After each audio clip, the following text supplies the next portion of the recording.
May the words of my lips and the meditations of all our hearts be acceptable in your sight, O Lord, our strength and our Redeemer. Amen.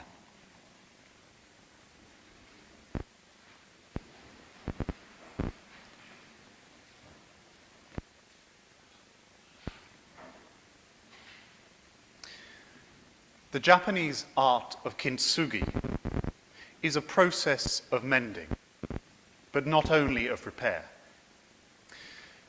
When I clumsily break a piece of china at home, I might stick it back together with some epoxy resin, but that leaves a sign of breakage, and in its dark coloration, it doesn't bring anything new to what I have destroyed, except usability.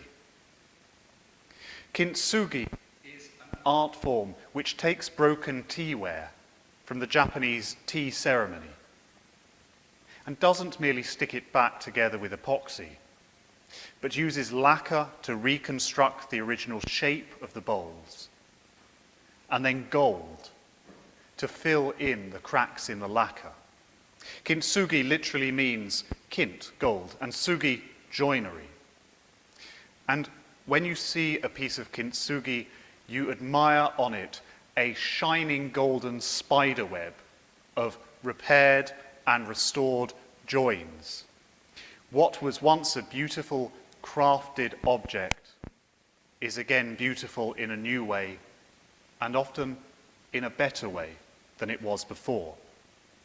Rather than merely repairing, kintsugi restores and beautifies what was once. And kintsugi is being recognized as an art form in its own right, rather than a craft activity.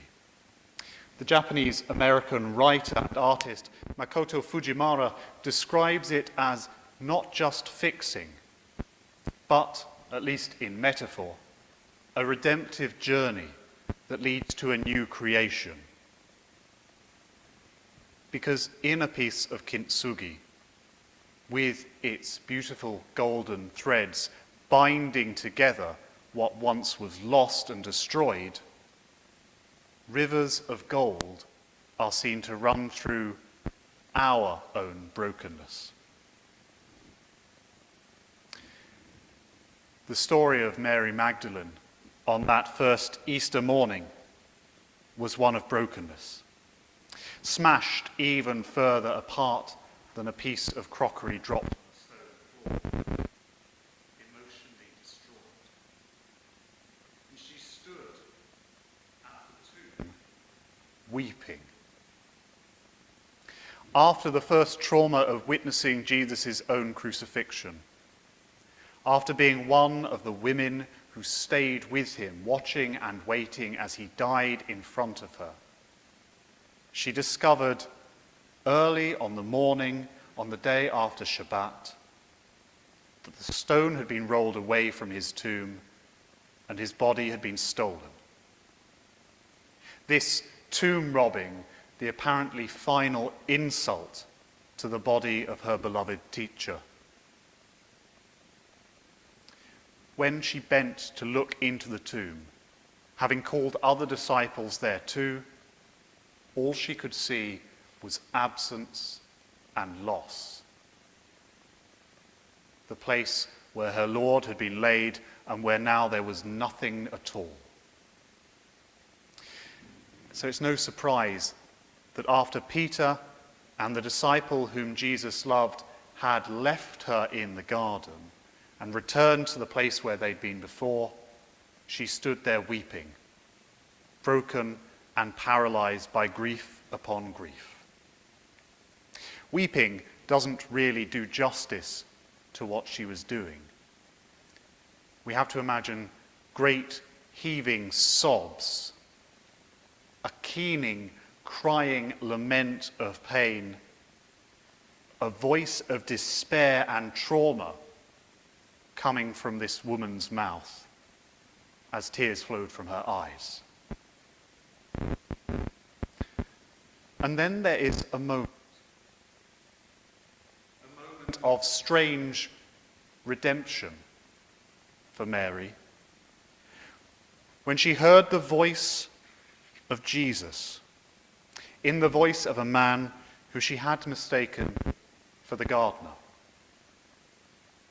For Mary, that realization that she is recognized by her teacher, and that moment of redemption where she knows Jesus to be alive again, is a sudden, bright, shining moment where she recognizes that the one who was dead and buried and stolen is also alive. In John's Gospel, the risen body of Jesus the Christ still bears those dear tokens of his passion, as the hymn reminds us. And these are later on displayed to the other disciples, and particularly to Thomas, with a dazzling effect upon his confession of faith. In John's Gospel, in Jesus' body, God's glory continues to shine through the wounds of the cross after Jesus' resurrection. And this shining glory through brokenness is a gift of and to human weakness and disability and powerlessness and pain. It's also a subversion, an overturning through being part of the way that the world treats these vulnerabilities. God's glory in the resurrected body of Jesus the Christ doesn't overwhelm trauma. It does not reconstruct anew what once was. It moves to form a new creation that remains a reminder of the effect of the first creation. It bears its scars, and its scars themselves become marks of glory. When Jesus tells Mary, in that very cryptic phrase, not to hold on to me, perhaps we might hear those words as part of this same process of change after trauma, in helping her to let go of what she remembered was before, so that she can recognize and proclaim what has come through her pain. And she can therefore tell the other disciples what now is and what is to come. She can discern the golden thread of their future because of what she has seen, because of what she has suffered, and because of her encounter with a man who told her all these things. Mary experiences great joy, I feel, on this first Easter morning from meeting her teacher. And a joy after mourning is somehow more complete. It's somehow restorative. And beyond mere happiness, it adds relief and healing and catharsis to the experience of being happy. Joy after mourning is somehow more complete because it carries within itself the experience of sorrow and then the cathartic release of sorrow and a healing recognition of sorrow also.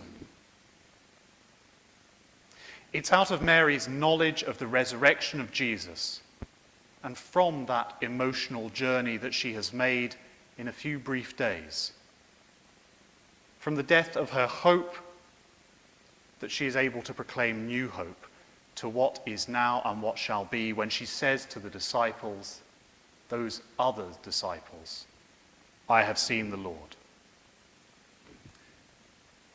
This Easter, as we return to our own proclamation of the resurrection, bearing the marks of a traumatic year upon ourselves, upon our minds and our bodies, bearing the shadow of death that has been cast across our nation, bearing in many cases the pain of bereavement, and bearing, I think all of us have felt this, a shock at the dislocation of our physical and familial communities.